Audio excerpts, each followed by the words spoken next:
Hey guys, welcome back to Wentworth Life, the channel that just loves Wentworth. If this is your first time here, then don't forget to hit that subscribe button. In this video today, I am going to be reviewing Wentworth Season 2, Episode 3, Boys in the Yard. And first things first, I absolutely love the opening scene in this episode because this is the episode where Skye is spray painting Joan Ferguson with a big dick on a wall in the yard, and when Joan and Vera go out to inspect it, even Vera can't contain the smirk on her face. It's brilliant. Some of the women are going crazy because Joan has basically halved all of their methadone, so things aren't going smoothly in the prison right now. I love it as well when one of the girls is actually painting over the picture of the dick, and Liz is like, come on, it's a big dick to cover.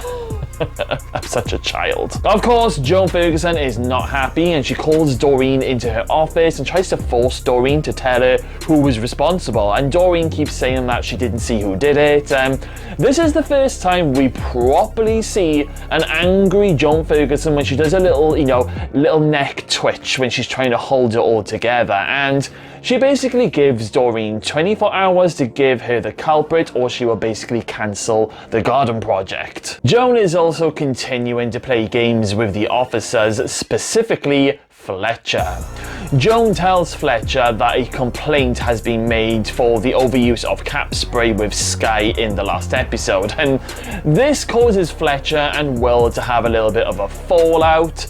By the looks of it, Joan asked Will to make an unofficial report, but Joan is now stirring the pot and turning it into an official report, and even though Will never meant it like that, Joan is just basically being a bitch. Now don't forget, Joan knows all about Fletcher and Meg's affair, so what is Joan really playing at? Simone Slater was back after she glassed some woman that was sleeping with her husband, and her return has Frankie worried.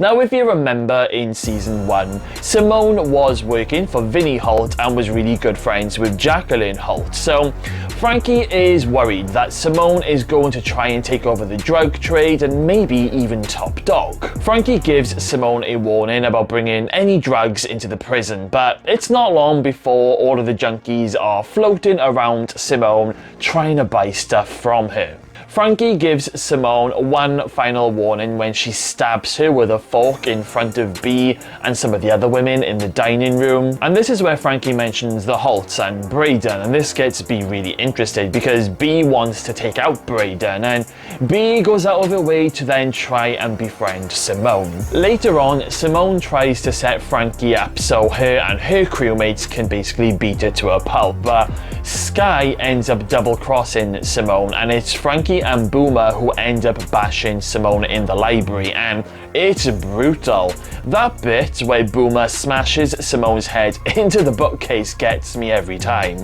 Bea knows something is very wrong and she goes to try and see if she can help Simone, but the count is literally about to happen. But Will, he does let Bea go because she basically uses the excuse that she got some women problems, she needs to quickly go to the bathroom, so Will lets her go. Simone is on the floor completely badly beaten, and Frankie tries to force Boomer to kneecap her with a snooker ball. Oh, ouch. Boomer tries to say that that's just too dirty. I mean, she's already down for the count, but Frankie is desperate at the moment and she tells Boomer that she just doesn't care. She is not messing around. She wants Simone out of prison. So Frankie leaves Boomer to do it, and just as Boomer is about to do it, Bea runs in and stops Boomer. Meanwhile, Will hasn't confirmed his count and he's trying to avoid calling it in. He's hoping that Bea's going to return, and then Fletcher arrives wondering what the hell Will is playing at.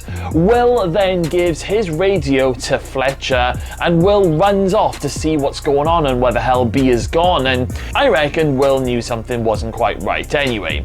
Joan and Vera then walk around the corner and catch Fletcher with the radio, demanding to know where the prisoners are in this unit and why hasn't he called it in, which of course lands Fletcher into some serious trouble yet yet again because of Will, and this literally just adds fuel to the flames that Joan has already created. It's also worth pointing out that Will is also receiving texts and letters with messages on them saying things like "you're scum" or "I'm watching you." Very mysterious. Anyway, back to the attack. So Will finds B carrying a very badly beaten Simone, and he basically raises the alarm. Now Joan is furious with Fletcher, with Will, even with B, when B tells Joan that she doesn't know who attacked Simone, but Joan just doesn't believe him. But it all seems to be mainly Fletcher who Joan takes it out on, even though really none of this was actually Fletcher's fault. And Fletcher and Will, they have another argument in the staff room, and things are seriously going down south for their friendship at the moment. It turns out that Simone is now grateful to B for saving her life, and they agree that they need to stick together and look out for each other. And B ends up telling Simone that she really wants to apologize to Braden and asks Simone if she will post a letter to him that B has written. But Simone says that Braden is actually coming in tomorrow, so she'll give it to him then. Now, this is it. B's plan is going very, very well. She ends up getting her solicitor to come in and visit her the same day as Braden, and B then makes herself a very, very sharp shiv the night before, and now everything is ready. Oof, I absolutely love what B does next. So B goes to the visitor's room, but she goes in one of those like side rooms to speak with her solicitor, and he's basically going through everything with her, saying that he doesn't think that there's any more that he can do for her, but B really is not bothered at this stage. B just keeps turning her head, looking out for Braden to arrive, and then Braden walks in and gives Simone a hug. B then gets ready while Simone gives Braden a letter from B, and as Braden reads the letter, B gets up armed with her shiv, walks out of the side room and into the main visitors area, and it's just so intense and the music is building to an insane level. And then Braden looks up and B comes flying at him, saying that this is for Debbie. She then swipes the shiv at him, aiming for his throat, but she just misses the main artery, and she ends up slicing like the side of his face and his mouth. B then dives on top of him and tries to finish the job, but Will ends up wrestling B to the ground before she does any more damage, and it's just flipping amazing. Will then drags B out, but not before B starts spitting in Braden's face and calling him a monster. Braden then turns to B and gives her a smirk. Oh, you're gonna be so sorry for that smirk one day, Braden. I absolutely love the little music montage at the end of this episode when B is, slotted. Then we see Joan in her office reading the letter that B had written to Braden, and Joan has this big smirk on her face, and I think Joan is smiling because she now realizes that B is the strong person who Joan always knew she could be, and she does have the capability to be top dog. I think maybe up until this point, Joan thought B could do it, but she wasn't 100% sure, and this just proved it for her. Also, the very last scene in this episode is actually a foreshadowing of what's to come. B is sitting down in the slot and she's looking at Braden's blood that's still on her hands, and then she sees the blood on her wrist, and she then uses her finger to rub her wrist, and the look in her face totally changes in that very moment. Now, I reckon this is the very moment where B realized that she's probably going to have to slice her wrist to get to the hospital to then escape.